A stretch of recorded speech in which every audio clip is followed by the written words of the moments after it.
यहाँ उपस्थित साथियों एवं छात्रों तथा संचार माध्यम से जुड़े सभी गणमान्य मित्रों,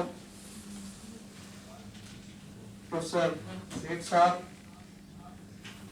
श्रीमती जमैत सिंह जी, प्रोफेसर अजय मिश्रा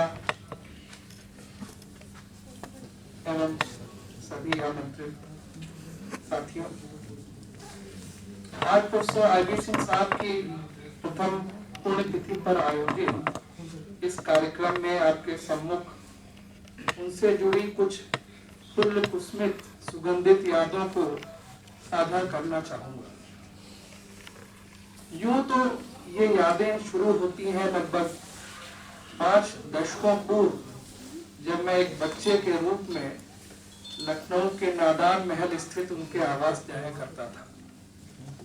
प्रोफेसर सिंह के परिवार से हमारे परिवार के बहुत पुराने ताल्लुकात थे, या यूं कहें कि उनका, प्रोफेसर सुरेश कुमार साहब का और हमारे पिताजी एवं चाचा जी का बचपन एक ही मोहल्ले में बीता। अतीत की गहराइयों में जाएं तो प्रोफेसर सिंह और प्रोफेसर सुरेश कुमार साहब मेरे पिताजी के विवाह में सम्मिलित हुए बारात में हरदोई गए, और मेरे भाई साहब श्री विक्रम राय जी उनकी बारात में पूरनपुर गए। ज्यादातर लोग इंद्रवीर सिंह साहब को उनके शोध की परिकाष्ठा के कारण जानते हैं, परंतु यह उनके विशाल व्यक्तित्व का बहुत ही सीमित पहलू था। प्रोफेसर सिंह संगीत के भी असीम पुरोधा ही नहीं, देवज्ञ भी थे। हिंदुस्तानी संगीत के अतिरिक्त पाश्चात्य संगीत में rock, jazz, pop, country music, Beethoven तक का ज्ञान उनमें परिमार्जित था। गजलों के शौकीन, उनके कलेक्शन में बेगम अख्तर, गुलाम अली, मेहदी हसन आदि के अतिरिक्त भूपेंद्र और हरिहरन के एलपी रिकॉर्ड भी हुआ करते थे।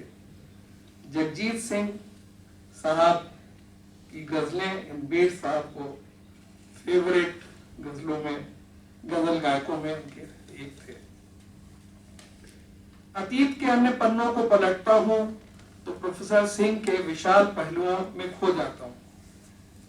सांसारिक कोई ऐसा क्षेत्र नहीं है जिसमें उनका दखल ना हो, और वो भी उस क्षेत्र के सभी पहलुओं को गहराई से छूता हुआ, चाहे वो मुगलई व्यंजनों की बात हो या कबाबों की वैरायटी की, आइसक्रीम के दुनिया भर के नाम हो या मोका से लेकर लाते काफी और उसके बीच 2500 प्रकार की कॉफियों की, श्रीलंका की चाय से लेकर दार्जिलिंग, असम और चीन तक फैली चाय के प्रकार, फलों की बात करें तो नाशपाती से लेकर नागा और बाबू गोशा में अंतर, और यह सब मैं बहुत संक्षेप में ही कह रहा हूं। किसी भी विषय में घंटों आपसे संवाद करने का एवं अपने ज्ञान से अभिभूत कर देने का उनका एक विशाल व्यक्तित्व था। मैं आज जियोलॉजी की कोई भी बात नहीं करूंगा। वैसे तो बहुत छात्रों ने उनके साथ रिसर्च ज्वाइन की, परंतु उनके पहले छात्र के रूप में पीएचडी अवार्ड होने का गौरव मुझे ही प्राप्त है। मैं जो भी बन सका उसका संपूर्ण श्रेय प्रोफेसर इंद्रवीर सिंह साहब को ही देता हूं। कुछ बातें जो विशेष रूप से मैंने उनसे ग्रहण की, उसमें सर्वप्रथम रिसर्च में ईमानदारी बरतना मुख्य है।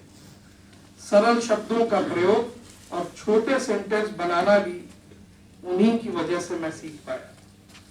पीएचडी के दौरान शुरुआत में एक सैंपल को 2 महीने तक लगातार ऑब्जर्व कराना, जिसने मेरे छक्के छुड़ा दिए और रिसर्च के प्रति सारी आग बुझा दी, पर परिणाम स्वरूप एक कीन ऑब्जर्वर की विशेष शक्तियों का भी विकास मुझ में करा दिया, जिसके कारण कुछ विशुद्ध एवं नवीन खोजों को मैं कर सका और आज भी कर रहा हूं। अगर सिंप्लिसिटी उनका स्वभाव था, तो दूसरी तरफ किताबों और शोध पत्रों में छपी बातों को प्रश्न चिन्हित करना उनकी दक्षता थी। प्रख्यात विद्वानों से रिसर्च विषयों पर संवाद कर उनकी की गई गलतियों को जग जाहिर करने के कारण बहुत से सीनियर प्रोफेसरान उनके सामने पढ़ने से घबराते थे। ऐसे कई मौके मुझे याद हैं जिसमें कॉन्फ्रेंसेस के दौरान इतनी गर्मी गर्मा हो गई कि सीनियर लोगों को बीच बचाव करना पड़ गया। उनके द्वारा निष्ठा से किया गया शोध हमेशा अपनी पराकाष्ठा तक पहुंचा। शायद प्रभु ने उनको ऐसी प्रतिभा से संपन्न किया था कि वो पत्थरों को किताब की तरह पढ़ लिया करते थे। शायद वो स्पिरिचुअल इंटेलिजेंस के धनी थे। मेरे विचार से उनका इंट्यूशन और प्रेमोनिशन इतना प्रबल था कि वो पत्थरों में वो सब देख लेते थे जैसे कि उनके सामने ही ये सारे पत्थर बने हों। विस्मयकारी प्रतिभा के धनी। आने वाले समय में ये विश्वास करना कठिन हो जाएगा कि हवाई चप्पल और पैजामे में दिनचर्या करने वाला व्यक्तित्व का धनी हिंदुस्तान और दुनिया के भूविज्ञान में बदलाव लाने वालों की कतार में सबसे आगे खड़ा था। हम सबका सौभाग्य है कि हमको ऐसे व्यक्तित्व के सानिध्य में रहने का मौका मिला। इंद्रवीर सिंह साहब को मैं भगवान के तुल्य मानता हूँ, जिसको हमने साक्षात देखा, समझा और महसूस किया। ऐसे लोग संसार से कभी जाते नहीं। जिसको उन्होंने छू लिया वो सोना बन गया। ऐसा जादुई था उनका व्यक्तित्व। मैं हमेशा उनको यादों में, मैं और हमारे सभी सहयोगी साथी उनके यादों में वीर सिंह साहब जीवित रहते हैं। और धन्य है ये भारत देश जहां उन जैसे भूवैज्ञानिक और शिक्षक पैदा हुए। नमन है प्रोफेसर वीर सिंह साहब। धन्यवाद।